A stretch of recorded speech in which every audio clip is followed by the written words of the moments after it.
C'est mamie, c'est mamie, c'est mamie, popo, c'est mamie, c'est mamie, c'est mamie, tata, c'est mamie, c'est mamie, potin. Bonjour mes petits enfants, j'espère que vous vous portez bien. Bienvenue dans ce podcast de Mamie Potin intitulé Je voulais te dire. Tout simplement, ce sont des messages que Mamie reçoit, que je reçois donc, des lettres d'amour, des lettres d'excuses, des lettres de questionnement que je lirai, que je vous confierai. Ces lettres, ces moments intimes me sont confiés par vous, chers auditeurs, parce que vous avez quelque chose à dire à quelqu'un. Maintenant, chers petits potins, je vais m'attarder sur la lettre de Laurent. Laurent qui m'envoie là aussi un courrier émouvant. Il aimerait adresser ce courrier à Édouard, son compagnon. À bon entendeur, le voici. Ce que tu n'as pas voulu entendre. Édouard, je t'écris parce que tu m'as volé ma voix. En claquant la porte comme tu l'as fait, en décrétant que c'était fini, sans même m'accorder le droit d'une phrase, d'un souffle, d'une explication, tu as agi en juge et en bourreau. C'est d'une lâcheté qui me donne la nausée. Comment as-tu pu balayer tout ce qu'on a construit en un instant? Tu as oublié les sacrifices, les fois où je me suis effacée pour que tu puisses briller, les compromis que j'ai faits pour que notre appartement ressemble à un foyer et non à un champ de bataille. J'ai tout donné pour nous, Édouard. Et toi, tu es parti sans même me laisser l'occasion de te dire ma vérité, de te montrer que nos fissures pouvaient se réparer. On ne jette pas une vie commune comme on jette un vieux journal. La colère brûle encore, je ne vais pas te mentir. Elle me dévore quand je vois ta place vide. Pourtant, ce matin, j'ai retrouvé cette photo de nous au bord de mer. On riait si fort qu'on en oubliait le vent. Et c'est ça le plus terrible. Malgré cette fin brutale, malgré ton silence qui me blesse, je me rappelle la douceur de tes mains et la sécurité de tes bras. Je voulais te dire que je ne regrette rien des années heureuses. Je te souhaite de trouver ce que tu cherches, cette paix que tu n'as apparemment pas pu trouver avec moi. Sois heureux, Édouard, vraiment. Mais fais-le loin d'ici, car je mérite quelqu'un qui aura le courage de rester, même quand le ciel s'assombrit. Adieu, Laurent. Ouch, ça pique et ça caresse en même temps, n'est-ce pas? Mon petit Laurent, il a le cœur en miettes mais la tête haute. C'est ça la classe, mes potins. Savoir dire merde et je t'aime dans la même enveloppe. Édouard, si tu nous écoutes, sache qu'on ne part pas comme un voleur quand on a émis comme un prince. Allez, on respire un bon coup, on passe à la suite, on laisse passer le temps, et quand on pourra discuter à nouveau. C'est important. Difficile, mon petit Laurent, de rebondir après une lettre aussi poignante, aussi touchante, parce que tout à chacun qui peut nous écouter a sûrement vécu, je pense, une rupture plus ou moins difficile.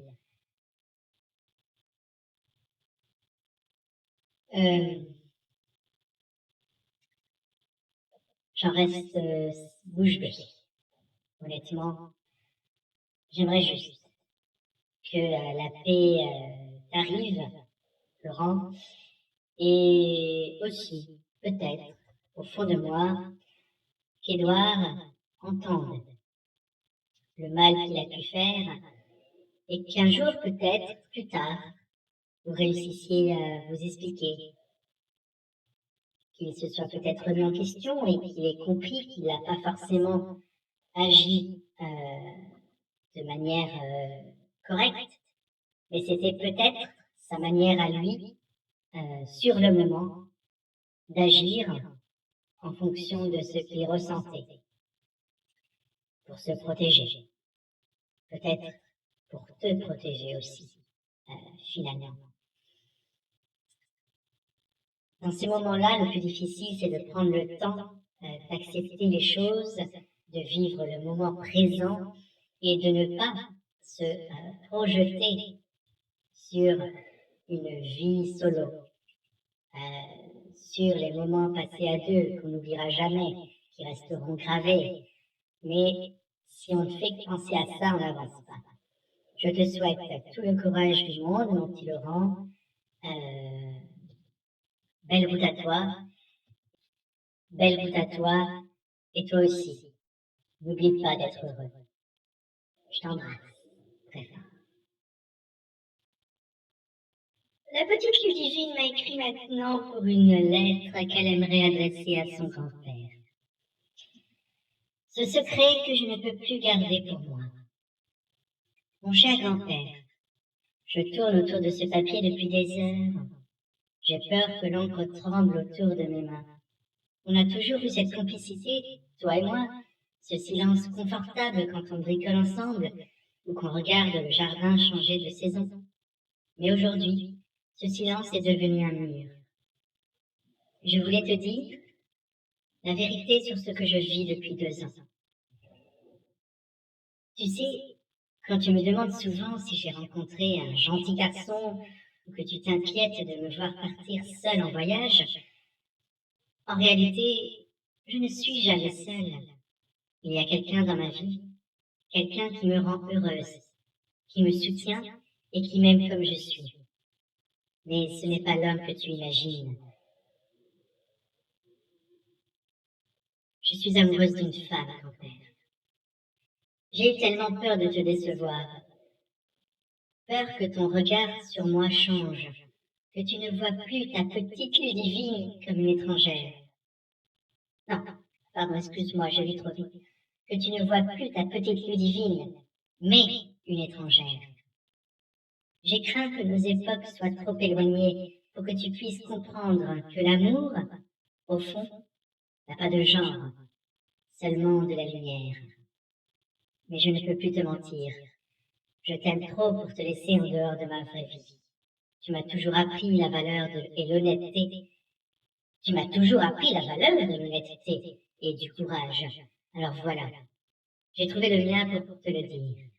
J'espère de tout mon cœur que tu sauras encore m'ouvrir tes bras, parce que j'ai encore tellement besoin de tes conseils de vieux sage. Ta petite fille qui t'aime, Ludivine.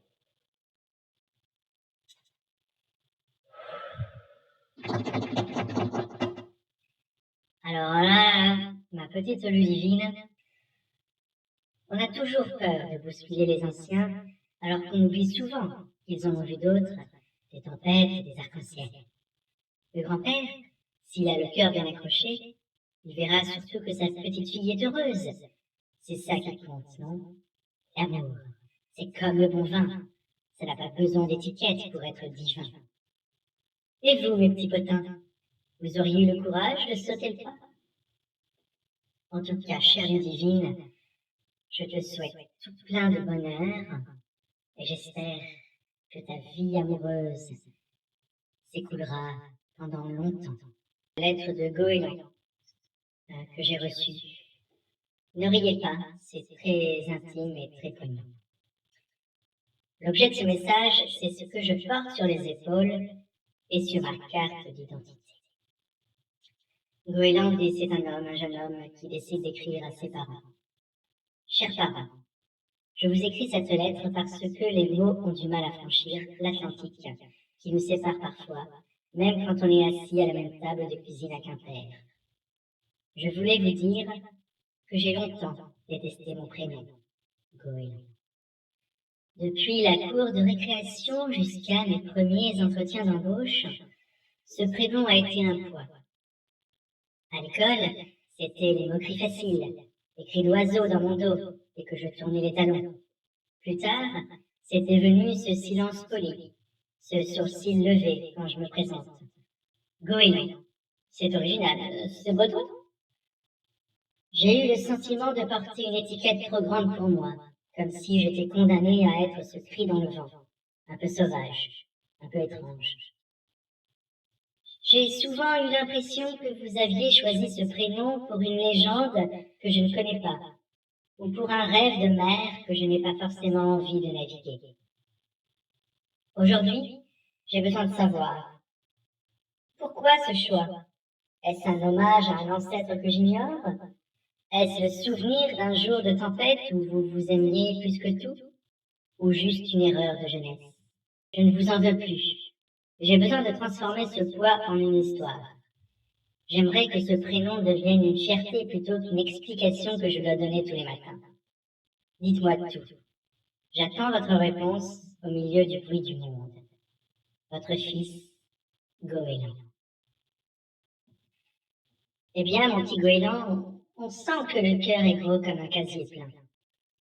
Les parents, parfois, ils pensent offrir un destin en donnant un prénom sans voir que c'est l'enfant qui doit le porter tous les jours, même quand il pleut. Surtout en Bretagne. Moi, je parie qu'il y a une sacrée histoire derrière ce goéland. Et vous, mes petits potins, vous en pensez quoi? On lui trouve un surnom ou on attend la réponse des parents? Alors déjà, petit goéland, pardon, excuse-moi. J'aimerais te dire à quel point ton message me touche. Je ne connaissais pas l'existence d'un tel prénom. Et c'est très courageux de m'envoyer ce courrier, de t'ouvrir au monde comme cela. Je pense que tu as fait du chemin pour arriver jusqu'ici, mais que la barrière avec tes parents est encore bien pesante. Et c'est beaucoup plus facile de passer par un intermédiaire tel que moi, mamie. Pardon, un peu de sérieux. Je comprends ta démarche et c'est tout à fait honorable. J'espère maintenant que tes parents vont l'entendre, que tu trouveras des petites astuces pour que cette lettre vienne à leurs oreilles ou alors que peut-être tu décides un jour, si c'est trop compliqué, de juste la mettre dans leur boîte aux lettres. C'est important de trouver des réponses aux questionnements pour pouvoir avancer et j'espère que les réponses à tes questions, tu les auras.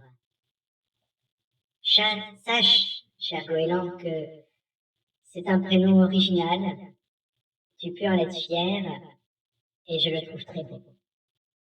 Je t'embrasse bien fort et à bientôt.